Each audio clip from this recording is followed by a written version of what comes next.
মাঠে ফিরেছেন ক্রিকেটাররা। মিরপুরে এ দল অনুশীলনের শুরুতে সহিংসতায় শহীদদের জন্য নীরবতা পালন করা হয়। অলরাউন্ডার সাকিব জাতীয় দলে থাকবেন কি না সেই নিশ্চয়তা দিতে পারেনি বিসিবি অপারেশনস কমিটি। শাহরিয়ার নাফিস বলছেন, দলে সাকিব থাকবেন কিনা, থাকলে কিভাবে দলের সাথে যোগ দেবেন সেটা বোর্ড পরিচালকরা ঠিক করবেন।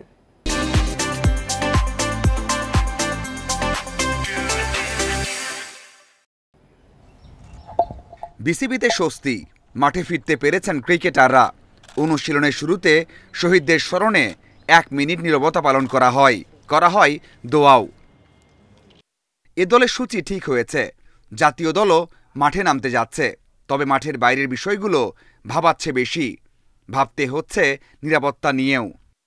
আর্মির যেই পেট্রোল টিমটা আছে এইটা গত 6 তারিখ থেকেই অলমোস্ট রেগুলারই সকালবেলা একটা পেট্রোল দিয়ে যায়। এটা তাদের রুটিন ওয়ার্ক। এটা সিকিউরিটি কোনো থ্রেটের জন্য না। তারা যেভাবে সারা দেশে পেট্রোলিংয়ের মাধ্যমে আমাদের আইন শৃঙ্খলা পরিস্থিতি বা সার্বিক পরিস্থিতি নিয়ন্ত্রণ করার চেষ্টা করছে, সেটারই একটা অংশ। আপাতত বিসিবির প্রধান নির্বাহী কাজ চালিয়ে নিচ্ছেন। বোর্ডের বিভিন্ন কমিটির প্রধানরা অফিসে না আসলেও খোঁজ খবর রাখছেন। যারা ডিরেক্টর তারা সবাই কিন্তু ভলেন্টারি ডিরেক্টর। তারা তাদের ব্যক্তিগত প্রফেশনের বাইরেও ভলেন্টারি এখানে নির্বাচিত হয়ে কাজ করেন। চেয়ারম্যানের সাথে এবং ভাইস চেয়ারম্যানের সাথে আমার কনস্ট্যান্ট যোগাযোগ আছে। তারা অফিসে আসার জন্য বাধ্য নন, কিন্তু তারা তাদের যে কাজগুলো আছে এখন পর্যন্ত রুটিন মতো করছেন। বিসিবিতে পরিবর্তন আসবে নিশ্চিত। জটিল প্রক্রিয়া শেষে কে বা কারা ক্ষমতায় আসবে বলা কঠিন। তারপরেও এখন থেকেই আনাগোনা শুরু করেছেন অনেকেই।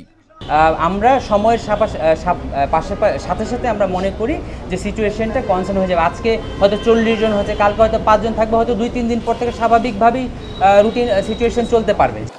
বাংলাদেশ ক্রিকেটে এখন বড় আলোচনা সাকিবকে নিয়ে। তাকে দলে রাখা হবে কিনা, নিজেই খেলবেন কিনা সেই প্রশ্ন উঠছে। একটা হচ্ছে গিয়ে উনি টিমে আছেন কিনা, আরেকটা হচ্ছে উনি অ্যাভেলেবেল কিনা না। আমার মনে হয় শাব্দিক পার্থক্যটা আমরা সবাই বুঝি। সো ওইটার উপর ডিপেন্ড করে আমরা আমাদের যে অ্যাক্টিভিটিসগুলো আছে সেভাবে পরিচালনা করব। নারী টি-20 বিশ্বকাপ পড়েছে শঙ্কায়। দেশের অবস্থা ও পরবর্তী কার্যক্রম বিসিবির কাছে জানতে চেয়েছে ICC. Mazharul Islam, independent news.